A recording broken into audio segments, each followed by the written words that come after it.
buka yang you dah work out itu program kan. Itu yang projek mana? Projek baru ah. Sebenarnya projek dekat Sarawak sudah Okay. ongoing, Oh, I ongoing ah. think about 1 year lah, but kita subcon saja. So sekarang dia minta saya work out revise work program lah. So I try to do it no. Oh, okay. Hmm. Tak apa sekarang ni okay baik macam ni. Uh, dia minta revise untuk apa tu? Dia nak Revise. generate S-curve based on my work program. Okay. Revise tu revise EOT ke ataupun revise recovery? Due to EOT. Due to EOT. Okay, okay baik. Kalau macam tu you buka dulu program you dulu. You share your entire screen lah. Entire screen lah, okay. Excuse. Okay, entire screen lah sebab nanti I akan nampak semua. Kalau window ni certain saja I nampak. Okay, one more thing I nak bagi tahu. Macam package yang you ambil ni memang you ambil package ni full package. Kan full package. Okay, baik. Untuk yang real project ni, you kena pilih salah satu saja untuk kita buat case study. Untuk workout, salah satu dia tak boleh banyak-banyak. You faham tak? Yalah, No? faham. Okay, At least I okay. just need to know how to work out for one project. Boleh, boleh, Then the boleh. following, yeah. Ya. Sebab certain orang tu, Hmm. dia ambil kesempatan dekat I. Dia masuk program Oh, tu, faham lah. lepas tu dia pergi buat berniaga pula. Dia berniaga, lepas tu pula dia serah kat saya semua. You faham tak? I Dia see. dapat untung Macam sampai tu, ah, puluh ribu kan. Dia puluh ribu dia dapat lepas tu service dia faham tak? You faham tak maksud itu? Yes, understand. Dia Mm-mm. hanya provide meja saja. Kan? Ramai dulu kan. Jadi saya dapat detect saya dapat So detect. far, I just need to know.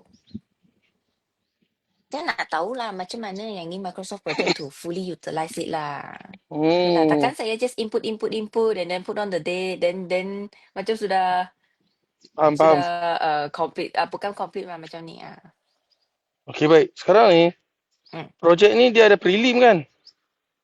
Yeah, so I need to include the prelim inside here. Ataupun saya just insert satu task that is cover prelim and general saja.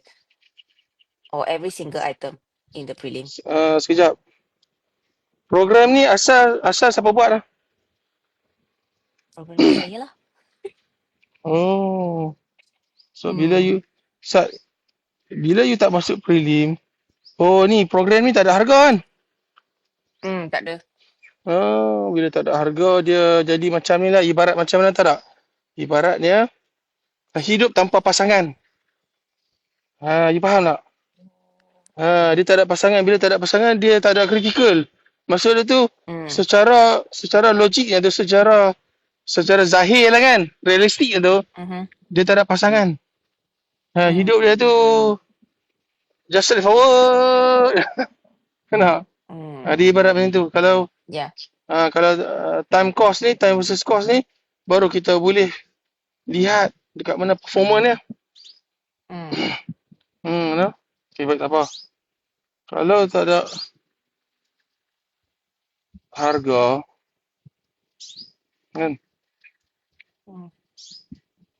Sebab apa kalau you masuk prelim, schedule tu akan berubah. Tak ada everything ataupun every time you ubah, schedule punya performance akan berubah sama ada menaik ataupun menurun. Increasing ataupun decreasing. You faham tak? Kan? Jadi macam ni lah I suggest. Klien siapa ni klien? Hello, siapa? Ya klien siapa? Klien main con dekat Sarawak Hawks Lee. Oh project private lah. Government project lah. JKR project. Ush, JKR project. Uh, uh.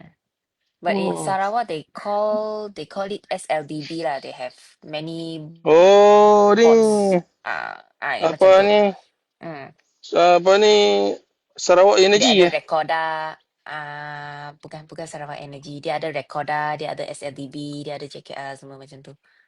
But most of the project it goes under JKR lah. Their spec is under JKR lah. Oh ni projek buat jalan oh.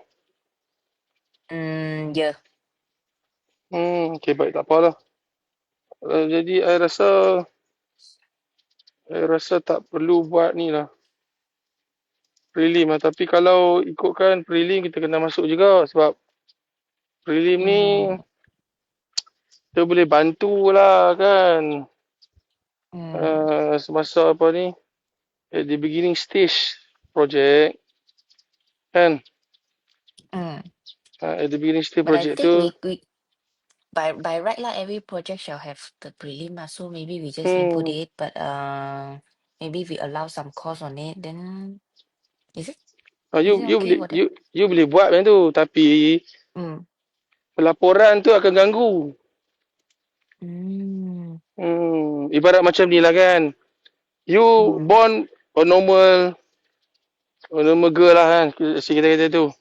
Tiba-tiba Hmm. you ada apa ni operation ke apa-apa kan. You dah tak boleh Hmm. buat aktiviti secara normal. Jadi macam tu lah. Dia akan ganggu juga. Sebab apa dah So been modified. because Dia dah, every task dia interrelated, so dia bukan nak masuk dan masuk macam tu kan? dia macam ni. Bila you masuk, bila you tambah, you add tau. Weightage Hmm. contribution tu dia akan separate. Maksudnya tu weightage contribution tu dia akan apa ni distribute a new punya ni lah. Among okay. Macam tu lah. Kan? Macam contoh macam kita naik kereta yang sama. Hmm. Setiap tahun badan kita meningkat. Dia punya fuel Hmm. consumption, maintenance akan meningkat walaupun kereta yang sama. Disebabkan ni Hmm. metabolisme badan kita Yeah. meningkat. Dia Hmm. ibarat macam tu lah. Tahu tak? Program ni dia tak baca Excel. Hmm. Excel dia software yang mati. Dia satu software yang mati. Maksud tu Excel ni kita hanya create formula kan. Tambah tolak darab Hmm. bahagi. Macam Microsoft Project dah. Hmm. Dia dah built in based on method critical path. Critical path punya method kan. Critical path method ni lah yang saya minta you buat yang latihan pertama tu kan. Yang tu Hmm. itulah dia panggil dia punya engine. How it's been operate. Dia punya engine dia tu. Engine dalam Microsoft Project ni. Dalam Microsoft Project ni dia guna critical path method weh. Tak. Apa sekarang macam ni? Sekarang ni dah tengok tu you ada buat apa ni EOT 1 kan? Yes. EOT 1 tu. Okey, sekarang ni you nak revise untuk EOT 2. Macam tu. Hello Miss? Tak ada ELT 2 sudah. Lepas tu Oh, sekarang work program ni sebab dia tak boleh generate S-curve. So I need to input the resources of that. okey sekejap macam ni sekejap. Sekarang ni progress actual ditapak berapa persen? Dia punya Actual ditapak I think about 60. Around 60. 59 last 2 weeks. Okay, tak apa. Sekarang I ni you think got 60, 61. sekarang ni you insert